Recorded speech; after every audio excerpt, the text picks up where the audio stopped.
Hello, everybody. Dave Neal here, stand-up comic and host of Bachelor Nation News. Happy Tuesday morning to all of you guys. I hope you're doing okay out there. I've got this video, Katie Thurston, exposing trolls. Now, the definition of a troll is loose and vast. It can be someone just causing unneeded havoc. It can be a rude person online. I hate to use the term Karen. I'd like to revamp the term Karen because there's a lot of great Karens out there, including my sister. Shout out to Karen in Missouri. I got lots of family folks.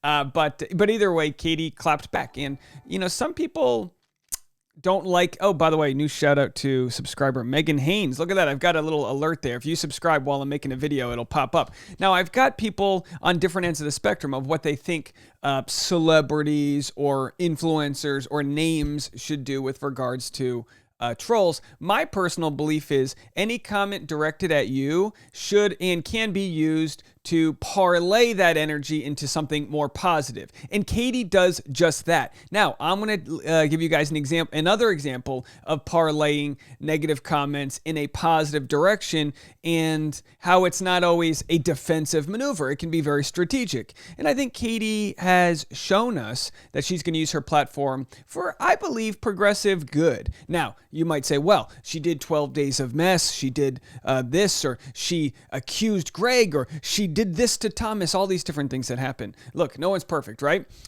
Giving someone the keys to a Lamborghini doesn't mean they're going to know how to drive it perfectly. They're going to stall out. They might run over a rose bush. The platform that Katie Thurston has now, it is a big one. And she will be judged differently than she was when she just had her TikTok following, which was built on sex positivity, rated R stories, comedy, things like that, which is all good. It's all fun and games. Now, me personally, I've got my comedy fan base, and then I've got those that didn't find me because of comedy, and those waters don't always merge. It's like you see where the river kind of flows into the ocean. You got the muddy brown river and then the ocean, and it kind of creates this line. That's what exists online sometimes with someone who follows you, maybe not for the right reasons, and the right reasons, as we use those terms within Bachelor Nation, might be for Katie's authentic self. People might have followed her just because they were a fan of Greg and they wanted to see if they'd get back together, or what would happen with Blake, or whatever that case may be. So Katie responds to this. Pinder K. Gill, which, by the way, I have no desire to sanitize people's usernames when they blast somebody. This was blasted openly in a comment, so they get to be shared. That's just how it works, right? Sometimes people will like blur it out. I have no desire to sanitize people's rude comments. You said what you said, and that's one of the 4 agreements, is to be impeccable with your word. So Pinder K. Gill 1, which, by the way, tried to, let's see if they've accepted my following so far. Haven't accepted my following. I've asked Pinder K. Gill 1, whose name is Rise and Sparkle. Well, you certainly rose to Katie's shit list here. Said, and I'm going to just read this verbatim, ha ha ha ha ha. Your following dropped to below 900,000. Damn, from 1 million to now less than 900,000. Cry, laugh, cry, laugh, cry, laugh. Katie's response. I find it so odd when non-followers go out of their way to come here and state the obvious. It's a good thing I find validation in things that matter in my real life. Now, I've had long and relatively deep and personal conversations with both Katie and her significant other, and I see them as good people, just like I see most people. Some of my friends. I've got a buddy who was on the top of Reddit for being an a-hole in a drive-thru because he was, and he's still a good friend of mine, and I know he's better off than that one moment that was captured on video. I know he's striving to be better today than he was yesterday and better tomorrow than he is today, and I think that's called progress. We don't all get to start at the 99-yard line on a 100-yard dash. Some people, you know, they've got some hurdles to go over before they figure out who they are. They got to get through different levels of hate, de-burden. And Pinder K. Gill might be doing just that. Or there might be a case, a small percentage, that this person's a clinical psychopath, and I don't know. I'm not available to diagnose that person, but someone, or a sociopath, I don't know. They exist out there, and they certainly exist online. Or it might be someone that just has a little hurt, and they thought that by knocking Katie down to their level of 21 followers at Katie's 899,000, maybe it makes them feel a little bit better. That's kind of what can happen with some projecting. Either way, Katie uses it as a good example right here. I occasionally get comments like this as an attempt to put me down. I lose followers when I talk about sex, nipples, self-pleasure. I lose followers when I talk about politics, women's rights, LGBTQ plus. I think she put G there. We got it. What's G stand for? I don't know. I lose followers for posting a picture, for posting a story. I lose followers when I'm being true to myself and my life and my beliefs and my heart and my mistakes. And that's fine with me. This text alone will have people unfollow. I won't curate my identity to meet the criteria of complete strangers. I don't need to validate myself with a number. This is unhealthy mindset so many people have when it comes to social media. The number of likes. It's why Instagram has given creators the option to hide that. The number of followers, the number of views. Remember what matters. Real people in your real life who really know you. Stay true to you always. God bless you, Katie Thurston, for this message. God damn, that's a good message. This is the equivalent of the Eminem. Do you remember when Eminem was in 8 Mile and there was a rap battle, and he ended up roasting himself? Remember that? So it's the same thing. It's like, you're gonna unfollow me for doing X, Y, Z, and the other. You're gonna unfollow me for being me, for being who you didn't think I was, for being this, for being that, and that's okay. You built a following, Katie, off of an audience that's not going to be evolving in the same direction as you, and they will atrophy, and that will be dead weight, and you will release that from your ship of progress. They're just a barnacle on your ship of progress. Not everybody, but the people that don't want to be there for your journey. And some might say, "Hey, I'm a good person. I just don't want to follow Katie Thurston anymore." That's fine too. When you expose purity culture or whatever's going on in the church that's rightfully worth addressing, like I said, purity culture and other aspects that I believe to be harmful to the youth. When you expose burning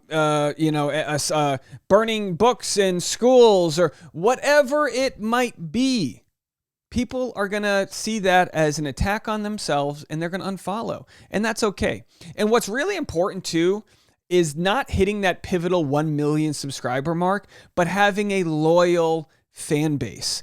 I mean, Katie would be better off with 150,000 people that were there to buy her book, that were there to support her every move. That's more important than the sort of passerbys that most followings have. My channel in 2021, the best month that I had was the month when I only had 10,000 subscribers. Now, that doesn't mean the other 42,000 plus aren't big. We passed Nick Vial. We're trying to help channels like his, he's like a kind of a training wheels. He's got a small little cute following. We're a lot bigger. I'm kidding, folks. He's massive. But the point is that while I appreciate all the new people that come along, that loyal army is your base. So creators need to not be worried about this, benchmark to hit, but really preach to their following and understand that the audiences that aren't willing to say what they feel about issues, that aren't willing to use their platform for good, to speak out against bad, those channels, those are the hack channels. Those channels are the ones that are going to have all the big following because they don't say anything divisive enough to take a stand on things. And that's okay. Maybe someday they'll get there. Y'all know who I'm talking about. And that's okay. You can take money from one client and then you can not speak out against another, and maybe a certain audience will consider you a hypocrite or whatever the case may be. That's fine. But there's people like Katie Thurston who are unwilling to not voice their opinion, and they'd rather crack an egg to make an omelet. They'd rather go out on a limb. Read a couple comments from people regarding this slam that happened. Most people regularly lose followers right after they're off TV. I noticed Natasha has lost a ton too. Some of them buy the followers back. Some are not obvious about it. Some are too obvious. So yeah, buying followers back is futile. It's just for the ego. You don't need to do that. You're better off, like I said, having half the following and having them be loyal, and then Instagram and YouTube and all the other algorithms will see your loyal following and provide you more people outside of Bachelor Nation. So that's what's going to happen, is that as she speaks about her inverted nipples, as she speaks about sex positivity and women's rights and other issues, the algorithm is going to pick up that, all right, maybe some Bachelor fans don't care to see that because they've unfollowed, but now she's going to be in a new direction. It's good for long-term growth. By the way, shout out to Katie Rose Watson. She said, y'all, Neal's played my voicemail on his live and I screamed. It's so funny to get messages like this because I am such a minimalist like single creator that's just here. So happy that people would even call in my voicemail line, that I can't believe it when someone actually tweets, oh my gosh, Dave played my voicemail, 401-213-9828. Absolutely, call in. We'd love to hear from you. So Katie's got these sort of this month-long project where she's opening up and sharing. So these are the views. I mean, she's getting wildly good views in the 6 figures for sharing these Instagram stories. 1 week of connection on the books. If you'd like to watch the videos, they're under my IGTV tab. So let's take a look at one of her videos and see what she's doing with her very minimal following of 898,000 followers. Good grief, folks. So here's the videos, but this will be off-putting to some. Let's see what day 5 looks like. Justin, what are we doing today? We are getting we're doing our first day of 5th class. Yes, we're getting our skydive license thanks to John for guilt tripping us over and over until he finally showed up. Let's go. So we're here. So when I started this video, I actually thought I'd have a lot of cool things to show you guys, but the wind conditions were shitty, so there were no skydivers. We spent mostly 7 hours in class. John is actually already licensed, so he had to just watch like a creep through the window as we practiced. Gotta love a boyfriend. This is what you get, John. You sign up to be Katie's boyfriend, you gotta take videos like a creep through the window. I can relate to this so much. Round for how to successfully skydive on our own. Also, this is a very embarrassing practice Here she goes. of a parachute landing fall. I don't think it's going to help me get any insurance claim in the near future. But 7 hours later, we were done with our class and we headed home. But naturally, we did have to stop for food because we were starving. Hillcrest, So we made a that? pit stop for some looks vegan gorgeous. burgers. We just finished our first AFF class. How do you feel? I'm feeling good. All right, they look great. Let's watch one more. I mean, hey, look, she's sharing things that are outside of the Bachelor Nation. How about day 3? What is day 3 all about? Today is day 3 of my video experiment. I actually want to use this time to just bring awareness to what is happening in Ukraine with the Russian invasion. If you don't know what's happening, that saddens me because it means people are turning a blind eye and not talking about it enough. All right, so I'm gonna give you guys the motivation to go watch Katie's videos. Leave a comment, tell her you got pushed there from my channel, and of course I talked about what was happening in Ukraine, and of course I responded to a commenter that was like, "Oh, now you care what's happening in Ukraine." And look, the person didn't mean harm, and I wish them well. If they're still a part of my channel, they're welcomed. But at the same time, that's cracking an egg to make an omelet, where I respond to that person and say, actually, we're going to continue talking about the different issues that exist in the world. Some videos are fun and some aren't. Now, people, and again, this is from my Facebook community, which I love and appreciate them. So there's no dissing these people here. But this is in my Facebook community. And someone said, I remember Bookshelf Dave leaning more on raunchy, erring on offensive side, if I remember, and changing in part to the YouTube algorithm. Bookshelf Dave equals Studio Dave forever.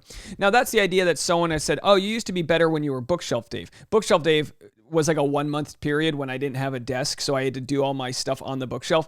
And anyway, the only thing I've changed on my channel is I try not to swear as much because I learned that YouTube hears what you're saying, and if you swear too much, then they won't push you to their advertisers. So that's just a technical thing.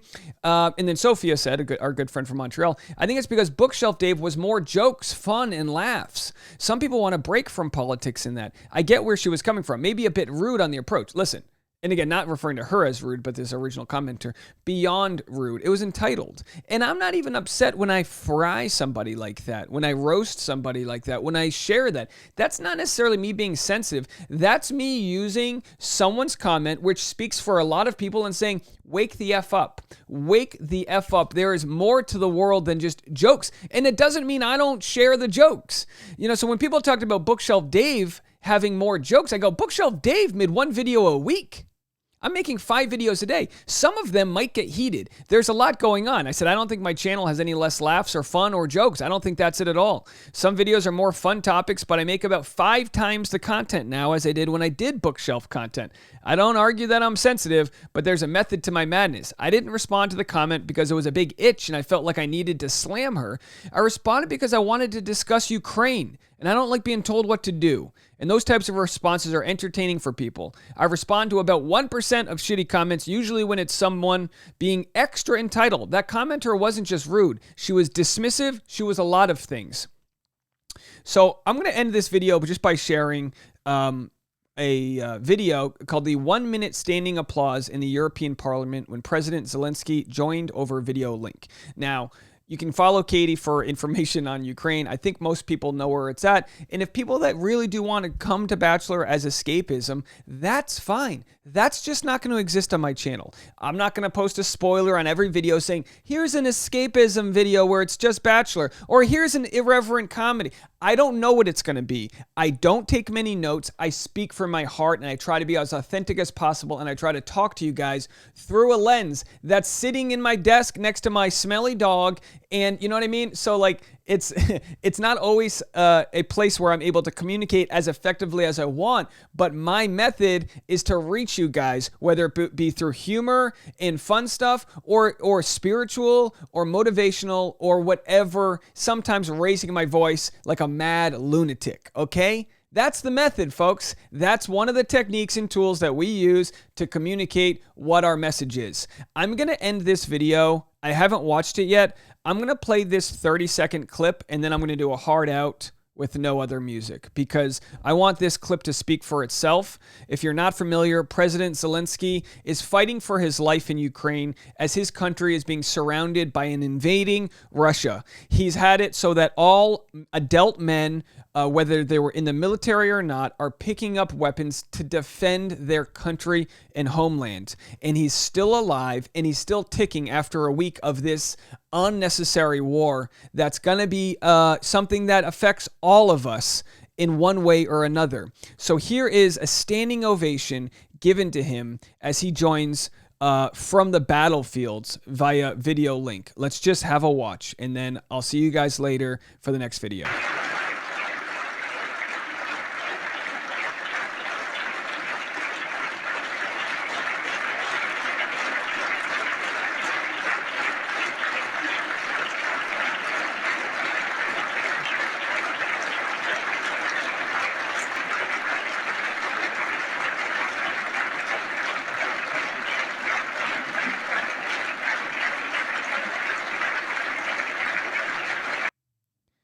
Be authentic, be brave, and don't worry who the hell follows you.